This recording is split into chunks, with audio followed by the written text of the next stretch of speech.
I realised I had a problem working with my clients. It wasn't a fatal flaw, but it was kind of slowing progress down.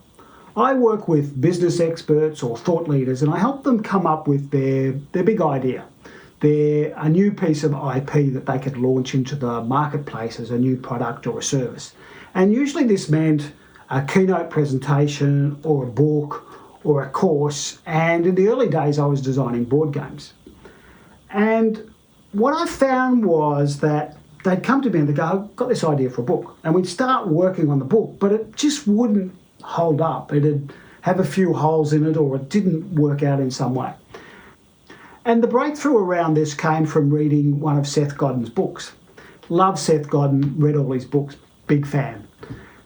And it was Permission Marketing, or one of those early, the idea of Unleashing the Idea Virus, or one of those early books. And he had this 5-word phrase or sentence in the book. And he said, everything starts with a manifesto. And I thought, oh, that's an interesting idea, but what does that mean? What's a manifesto? So I looked up manifesto. I had to do some research on this. I looked up manifesto in the dictionaries, and they all kind of said the same thing. A manifesto is a public declaration of your intention. I thought, okay, that's good. So let's look for some examples. And this didn't start out too well, because all of the popular examples I found were from serial killers, which was, well, I'm not sure I want to associate with them. And then I looked up art manifestos on Wikipedia, and there was almost 70 of them, which was pretty amazing.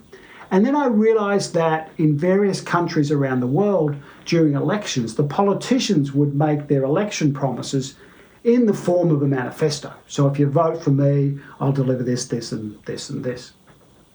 But the big missing was no one in the business world talked about manifestos, unless, of course, you were a revolutionary in the form of a startup. They were talking about manifestos, but the rest of the business world wasn't. I thought, oh, that's a bit strange. They have to be creating the future or setting intentions in some way. And I realised it was right in front of my face. It was like visions and missions and values and purpose statements. They're all statements of intention. And that's when I realised the big thought, that the manifesto was this umbrella term where all the other forms fit underneath it. So a vision, a mission, a purpose statement, and values are all forms of manifestos. The business guys and girls just didn't call it that. But I knew I was onto something that was substantial. But what was even more important was I could come back to my clients and we could work on their idea or their brand philosophy or their deeper business philosophy. And to use an architectural metaphor, that became the foundation. And I know from my architect's days that if you lay a strong foundation, then you can build a strong building on top of it. So by doing that first, and now I only work with my clients first on their manifesto or their philosophy to build that foundation before we build a book or a keynote or something on top of that. And that speeds up the process. They get excited about seeing their work in new eyes, with fresh eyes, because we've described it in a new way as a manifesto or as a philosophy.